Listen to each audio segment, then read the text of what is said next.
嘿，大家好，我是坦平叔，今天是2026年1月20号。这一期啊，咱们聊一聊李亚鹏，聊一聊李亚鹏那个嫣然儿童医院。为什麼聊這個呢？這兩天晚上啊，好像全國網民啊突然發現李亞鵬原來在做公益。李亞鵬給我們的留下的印象啊，是一個明星，後來轉型做生意，搞房地產開發，後面還做其他生意，後面做直播。總之啊，除了明星那一段還是比較光鮮的，後面全是失敗，都是負面的，最後成了老賴。突然有一天啊，一夜之間就像這個下雪一樣的，早上起來一看，大地一片白茫茫。突然一夜之間啊，李亞鵬口碑反轉，網友發現原來李亞鵬在做公益，在做慈善。這個世界真的很瘋狂啊！網上的網友啊，突然發現李亞鵬在做慈善，這個情有可原，因為很多網友很年輕，20來歲，李亞鵬做慈善都有10幾年了。關於這個嫣然兒童醫院、嫣然兒童基金會，我雖然對這個啊，對明星不太關注啊，對什麼慈善基金我也不關注，但是我還是知道的。為什麼呢？因為10幾年前啊，這媒體就天天報道，我都知道李亞鵬為什麼設這個基金會。如果我沒記錯的話，應該是李亞鵬跟那個王菲啊，他們是那個女兒吧，總之是他一個女兒是唇腭裂，然後李亞鵬就帶着他去治療一個小孩啊，在他能動手術的時候就到處求醫，後面他就發願，因為他是明星啊，還有王菲的吧，然後他們就成立了這個嫣然什麼慈善基金會，就專門為這個唇腭裂的小孩提供救助。這當然是一件好事啊，這個好久之前了，那時候互聯網時代，媒體都是長篇累牍的這個報道，怎麼好像突然一夜之間全國人民第二次發現李亞鵬做慈善呢？也就是這個事情啊非常熱非常火啊，我啊被迫啊也把這個什麼嫣然兒童醫院這個事情來龍去脈我又看了一遍，不看不知道啊，一看嚇一跳。我認為啊，這個問題出在李亞鵬身上。大家都知道啊，李亞鵬因為房地產開發已經成為老賴限高，沒想到啊，在這個嫣然兒童醫院這事情上面，他又成為老賴。當然了，如果你要站在道德高地，那肯定是這個房東啊有點過分。但是你要從商業合同來說，李亞鵬就是老賴。為什麼呢？根據網上的信息啊，這個當年啊，應該是2019年，李亞鵬啊跟這個望京的啊一個房東，這個房東當然了，後來說他是香港人啊，在2010年的時候簽的協議，就是租了那塊地方，他們簽的這個10年的合約，也就是到2020年，這個10年啊，他租金是按500萬一年。根據房東的說法啊，是市場價的一半，就是當時啊，他那個房子在當地市場價應該是1000萬一年。那第一個10年呢，是給他500萬，然後約定了啊，從2019年就第二個10年開始續約的話，就恢復市場價，大概1100萬左右，就這麼一個事。第二個10年的協議一簽呢，結果到了2022年，這個嫣然兒童醫院就開始欠房租，給不起了。當然這中間還有一個叫什麼口罩期間疫情，按照房東的說法，疫情期間他主動減免了部分房租，但是啊，這個嫣然兒童醫院就已經開始拖欠房租，那是4年前。我在想啊，如果是一個正常的人，那正常的邏輯啊，你這個時候付不起房租怎麼辦？2022年，也就是嫣然兒童醫院遇到了困難，這個房東啊和這個院方就打起了官司。院方認為你這個租金太高，你這突然漲價了1倍，我這個醫院本來就缺錢。為此啊，雙方告到法院1審、2審，打了2審啊，完了之後法院判房東贏了。這個時候醫院欠租金大概不到3000萬，2000多萬，然後法院判決是嫣然兒童醫院給人家房東把租金付清，然後解除合同。而且法院啊已經去了那個嫣然兒童醫院去強制執行，就是粘貼了，就是勒令於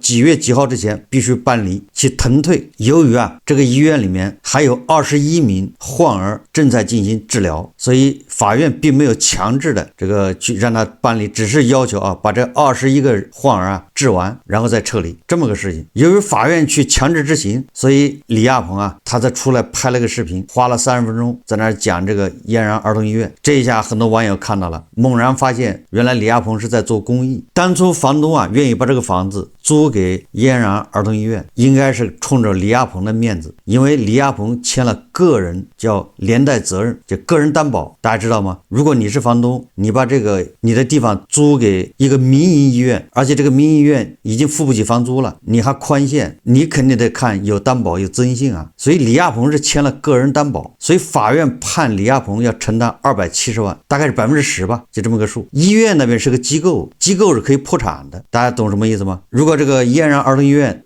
到時候申請破產，那他就欠供應商的錢，欠這個房東的錢，欠設備錢等等啊，我不知道他欠誰的錢。然後你欠的這些錢都是普通債權，然後他還欠醫生的工資。這個嫣然兒童醫院他欠醫生好幾個月工資發不出來，就是已經揭不開鍋了。醫生的工資恐怕是排在前面的啊，優先債權。把醫院的資產一處置，給醫生一賠，工資一發，那恐怕房東就沒了，供應商的錢也沒了，這叫破產。但是你李亞鵬還要賠270萬，因為這是你承擔的責任。我看了一下啊，這法院的判決就是這樣。所以我就在想啊，為什麼22年你沒錢付房租的時候，說明這個嫣然兒童醫院已經經營遇到問題，那個時候為什麼不發聲，不向社會求救，對吧？要麼就是破產清算，因為你玩不下去了嘛。結果選擇的是跟房東對簿公堂，也就是對他的合同提出異議，結果官司打輸了，這個就是契約精神，這個就是老賴，這個也符合李亞鵬這個在生意場上的這種行事方式。當然我這個說的不一定準確啊，就是李亞鵬這個人他是不適合做生意，他以前做演員取得一點成功，跟做生意沒有一點關係。你從他做生意就可以看出來，无論是房地產開發還是後面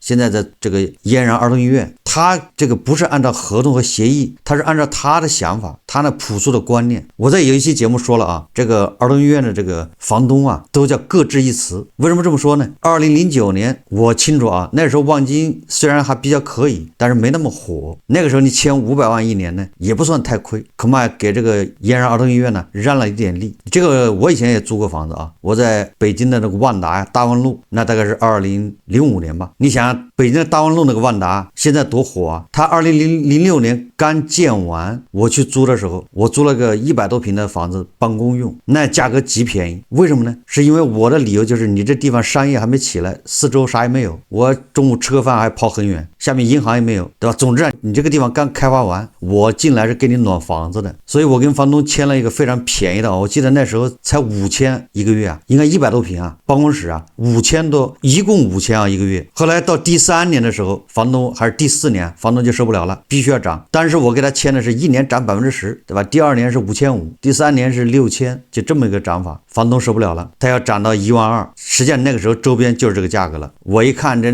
對吧？12000超過我的預算，我就不租了，我換個地方，对吧？我就後面不續了，好像前後在那租了4年，這就是北京租房的一個現狀就都是這麼租。所以說當然了，你在那兒辦民营醫院和我租的做辦公室那2概念。民營醫院畢竟你的設備，對吧？你的審批資質跟你的所在地有密切關係，你不能想搬就搬，對吧？還有各種設備各種裝修咱們是個小辦公室，把電腦一加就跑了。說這個什麼意思呢？就是說2010年租的時候，第一個10年那個醫院肯定是占點便宜，但也不會太多。第二個10年呢，2009年的時候，大家記住了2009年是一個烈火噴油的時代，那時候口罩還沒發生，然後恒大也沒爆雷，正好是在那個頂點上。那個時候望京的房價可真的叫貴這大家都能理解。韓國人還沒有完全撤離，所以那個時候簽1000萬，大概是5塊多6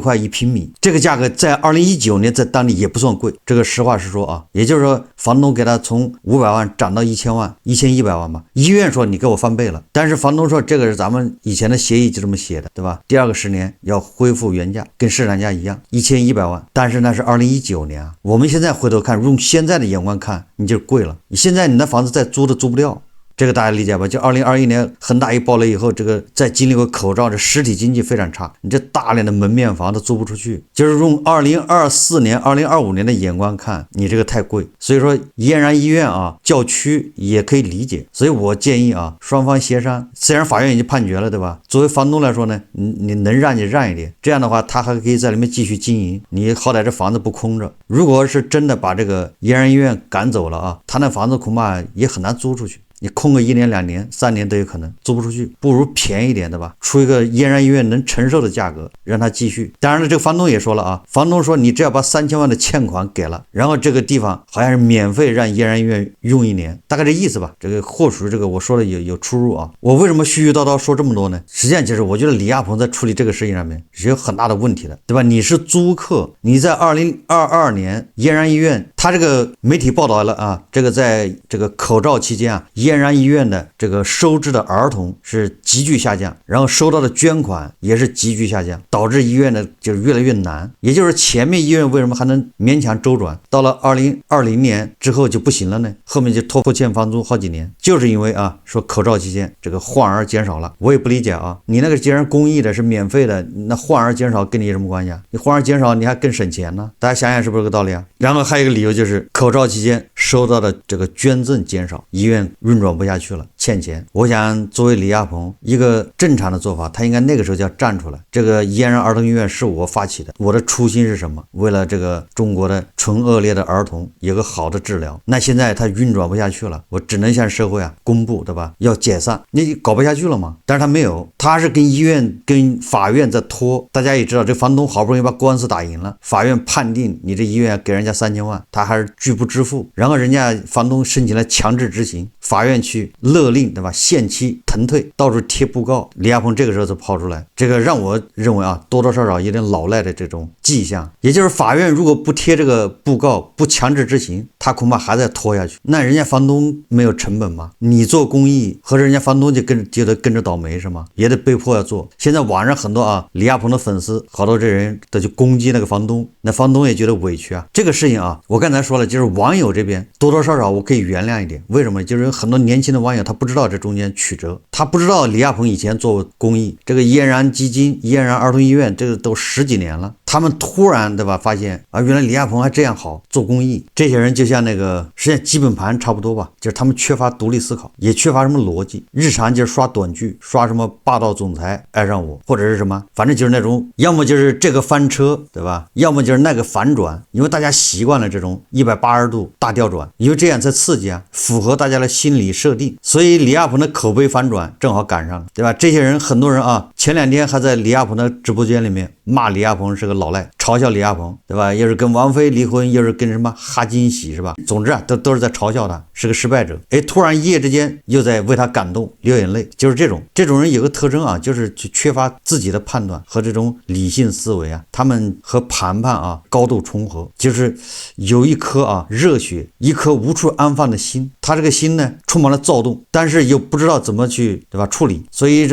當這個吃瓜盟主說啊，《紅樓夢》是道明說，真雞雞是我們老祖宗的，哎，他馬上就到這兒了，像就發現什麼新大陸一樣的。哎，但這個百年歌是我們比美國啊先進100年，哎，他馬上也過去了，先進100年。哎，但說這個甘肅啊，這瓜州那個漢武帝頭像啊，那是給咱們啊中華民族漢族，尤其是漢族下了蠱，詛咒咱們，把漢武帝的砍头了嗎？在那兒眼睛閉着，然後還搞一個弓，對吧？設計了一個箭對着漢武帝的頭。哎，你看這幫人就去那兒了。然後等到這個瓜州漢武帝雕像這個事情，原來是啊大水沖了龍王廟，一家人不認識一家人，是誤會。好，這幫人又去哪兒了呢？去華清池，對吧？陝西臨潼就是貴妃出浴的那個地方。哎，說貴妃那個雕像啊不雅，裸露這個上胸，這像什麼話？人家在那像這麼30年40年立在那兒，就跟那個李亞鵬做公益一樣啊。李亞鵬做公益不是今天做的，結果突然今天他就感動了。那個楊貴妃的像在那兒立了30-40年了，也不是今天才裸露，結果今天就被他們發現了，說這個不雅。你看這人是不是一樣的？這就是無處安放的這種躁動的心呢，他一定要找個地方依附在上面，把它體現出來。所以只不過這一次啊，正好依附到李亞鵬這兒，讓李亞鵬口碑反轉。實際上你這樣正常人，你把這事情來龍去脈一捋，你就發現這事情，對吧？也沒什麼反轉不反轉的，你有多大能力做多大事。你現在這個公益玩不下去了，你就老老實實的，你說這玩不下去了。2025年、2026年唇腭裂這個手術，不像20年前，20年前什麼事情對咱們來說，尤其對這個農村的人來說啊，都是一個困難，對吧？那時候醫療資源，那時候人的理念觀念都不一樣，所以說那時候如果一個小孩，尤其是農村的小孩得了唇腭裂，他得不到一個好的治療。但現在已經不一樣了，現在好像唇腭裂已經是可以醫保啊。當然了，你可以說啊，這個李亞鵬這個嫣然兒童醫院它更好，這個咱不能否認啊，或者說他的治療方案是吧更加科學更加先進。但是你玩不下去了，你就別玩了。王熙鳳說的巧妇難為无米之炊，对吧？没錢了你啥都耍不下去，然後你要求房東跟你一起扛，這個說不過去啊。你無論是做公益還做什麼，你得建立在這個契約精神之上啊，對吧？你簽了合同，你這照着合同執行啊，不行就破產啊。但是啊，你看網上啊，立馬這些網友啊，就像發現那個華清池那個楊貴妃一夜之間發現了上身裸露的，昨天晚上還沒發現，今天早上發現了，這不雅。所以這都是一波人啊，他們一個共同特徵就是沒腦子，他也不會動腦子，但是他有熱气，一腔熱血，对吧？要到處發洩，那就看你怎麼引導他，对吧？你把他引導到这個汉武帝腦袋瓜上，那他就是先汉武帝那個雕像不夠威武，是斬首，對吧？你把他引導到江平身上，那江平就是數學天才，被埋沒了，被委屈了。你要把他引導到那個什麼李明身上，那李明就是兒童少年書法家，就是這麼一群人。所以我說啊，這網友這邊我們能理解，反正他就這麼個現狀。我今天要說的是什麼呢？是有一些老登啊，不要臉的。我為什麼說他不要臉呢？這些人完全知道來龍去脈，但是他就要蹭這個熱量，蹭這個熱度。你比如說啊，什麼陳光標，還有什麼李國慶，還有什麼馬未都這些人，現在紛紛慷慨解囊，有的是慷慨解囊，有的是言語支持啊。李亞鹏說李亞鵬口碑反轉，說沒想到李亞鵬做公益這麼難。那個李國慶捐款100萬，還有什麼陳光標也捐款吧。更讓人哭笑不得的是那個李亞鵬的前妻什麼哈什麼喜啊，你說你們倆都離婚了对吧？他也要蹭這個熱度，又開始說李亞鵬好，說李亞鵬就是人厚道，你跟他離婚幹啥？就這些人就叫不要臉，就是人家那些粉絲啊，那些小年輕他不知道他是那種無處安放的心，這些人就是纯粹就是厚着臉皮去蹭流量。已經說了啊，你給这個嫣然基金會捐款，這個錢是到不了醫院身上。我今天才把它搞明白啊，上一次做節目我就說了，什麼嫣然基金會和嫣然兒童醫院到底啥關係啊？我為了做這個節目還專門去看了一下，這個嫣然基金會它是紅十字會協會下面的，以李亞鵬的名字或者李亞鵬給他起個名字叫嫣然基金會，實際上它是歸紅十字會監管，是紅十字會下面的一個基金。那麼這個基金你每年募集多少，募集額度，然後你這錢用来幹什麼，它都有個計劃的。雖然紅會的口碑不好啊，但是它這個規章制度是有的。嫣然兒童基金會這個錢是用來募集，這個錢是用來資助做唇腭裂手術的兒童的。比如你這個醫院今年做10例唇腭裂兒童這個手術啊，那麼這些兒童如果向這個嫣然基金會申請了，那麼基金会就给这个兒童給這個醫院9000塊，每一例9000，你相當於這個小孩在你這做這個唇腭裂手術，我給你報銷9000，這個9000需要對吧？這個患兒家屬要向這個基金會申請專款專用，只用來做手術。所以說你這個嫣然兒童醫院說我這個房租沒錢交，我給那個基金會要3000萬去交房租，這個是不行的。你這個嫣然兒童醫院啊，從成立到現在一共是做了1.1萬例唇腭裂手術，這個網上可以查的啊，其中7000例是免費的，也就是這個7000例是嫣然兒童基金會給他支付了1例9000塊，應該這麼理解啊。嫣然兒童醫院自己也接受捐款，那他自己接受捐款，那這個錢恐怕就靈活了，可以用來付房租，可以用來給這個醫生付工資等等。但是那嫣然兒童基金會對吧？他給嫣然這個醫院就是1例手術9000塊，就這麼個關係。但是我不知道這個嫣然兒童基金會是不是只給嫣然兒童醫院這個做手術的患兒9000塊，還是說其他醫院只要你來申請，你去哪醫院做都是給你支付9000塊，這個我還不知道啊。所以我說這些蹭流量的這些人有點過分了。這些網上的小年輕他不知道李亞鵬以前就做公益，就搞這種天然兒童醫院，你也不知道嗎？都是老炮，都是那時候混過來的，你非要撐到現在的吧？正熱的時候，一捐款，然後一亮相，然後帶貨，開始多賣東西，都是為了流量，對吧？這就有點過了。說到這裡啊，我倒有個建議啊，現在這個西貝啊，他不是現在生意困難嗎？流量收入斷崖式下跌，去年要賠5個億。好像這樣的吧，要關120家店。這個賈國龍啊，與其啊在網上喋喋不休的像祥林嫂一樣的這個額上的這個叫什麼羅永浩，抓着羅永浩不放，你還不如對吧？趁這個機會啊，對吧？也老登一把，人家願意蹭這個流量，你為啥不蹭呢？賈國龍老說自己不懂公關，那這回公關就來了，對吧？你立馬啊，二話不說站出來宣布，你那個嫣然兒童醫院的房租我給你付了3000萬嗎？3000萬多嗎？對賈國龍來說，對西貝來說不多啊，因為他給高管什麼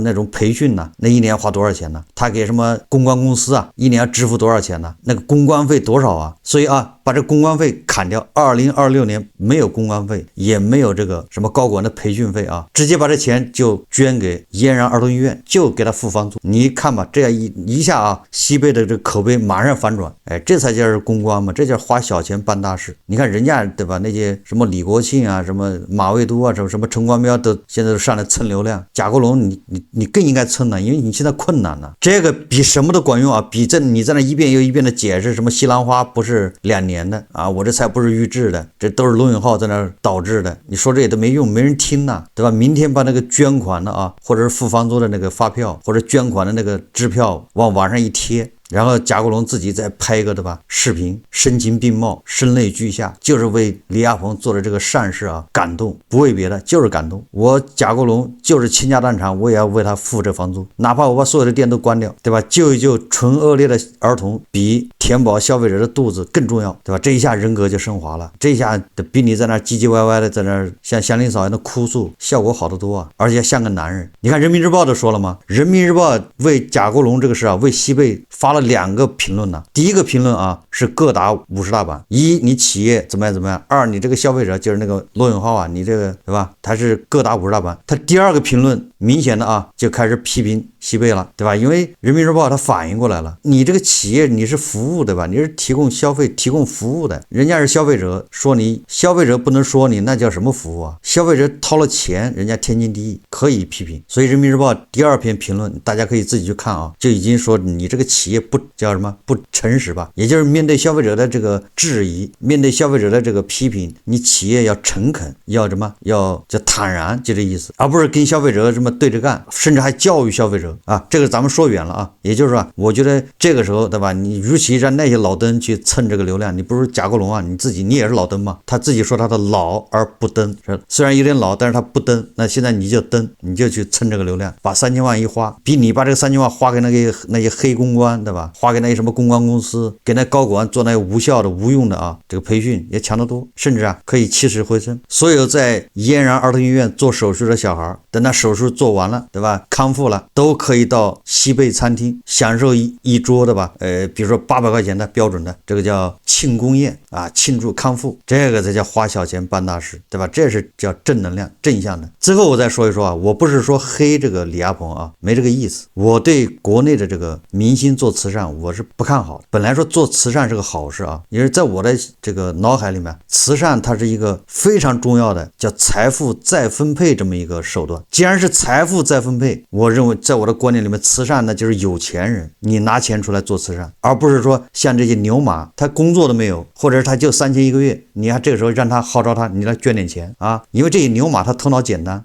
他那個閾值啊，他那個情緒的點很低，你稍微刺激啊，他真掏錢，他自己不吃飯勒緊褲帶他也掏個100、200的，這叫道德高尚對吧？就是這種他自己被自己感動啊，他覺得自己道德高尚，然後他捐了之後他會指責別人不捐，你看我都這麼困難了我捐了你怎麼不捐啊？然後他就揮舞這個道德大棒，實際上這個就違背了這個慈善的本意。慈善我認為啊，在當下這個社會不論是美國還是咱們這兒美西方還是印度，慈善都應該是有錢人玩的，是一種財富再分配。你比如說啊，美國的比爾蓋茨對吧，他那個慈善的幾百億美金的，他在全球做慈善，我不知道他有沒有號召美國老百姓捐款呢？他有嗎？人家都是讓巴菲特捐款对吧？你來個100億美金，他是動員的富人对吧？他自己捐幾百億美金放裡面，然後這個富人巴菲特說了，我等我死了啊，這錢全部捐了給這個比爾蓋茨協會。總之啊，你要知道他是富人發起，富人掏錢，然後去給那些对吧社會需要的人底層的人做慈善，這個那就是一種財富的再分配再平衡，而不是讓底層人讓窮人對吧，你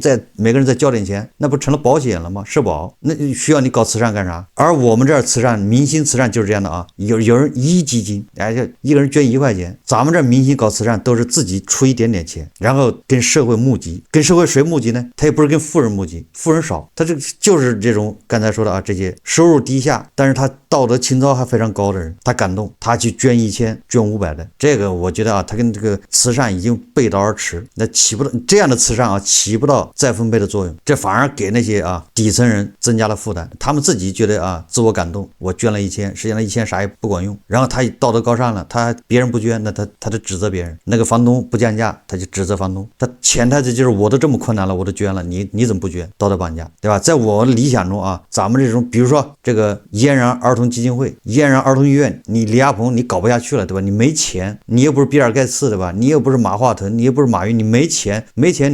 你初衷是好的，沒錢那就趕緊關門啊！你不能因為你搞慈善你就真的道德高尚，你就可以綁架別人了，對吧？所以說啊，在咱們這兒很多明星搞慈善更多的是為名譽的名啊，他自己並沒有多少錢，或者自己也捐不了多少錢，或者他有錢他也不捐，他利用他的名來號召大家捐，這和收稅有啥區別啊？李亞鵬啊搞这個嫣然兒童醫院的時候，他那個時候正賺錢的時候，跟王菲，哎，你要搞這個，你說我把我身家放裡面了，我這手上有10個億，全部捐了，然後我再找馬化騰，找馬雲，對吧？你們能不能捐一點？捐幾個億？你是這麼玩，而不是對吧？像社會像這3、5千、2、3千一個月的人捐款募捐，你忽悠這些人頭腦特簡單，對吧？你給拍個小短視頻，他就感動了，他一感動他就勒緊褲腰帶捐，你這不是加重了他負擔嗎？實際上應該讓馬化騰、馬雲這些人捐，這些人他錢都不知道往哪花，財富再分配是再分配他們的錢啊，讓他們心甘情願的去做公益，對吧？這是我認為的這個公益啊，它的本質。所以李亞鹏說一夜之間啊，好像就收到了2000萬的捐款，這2000萬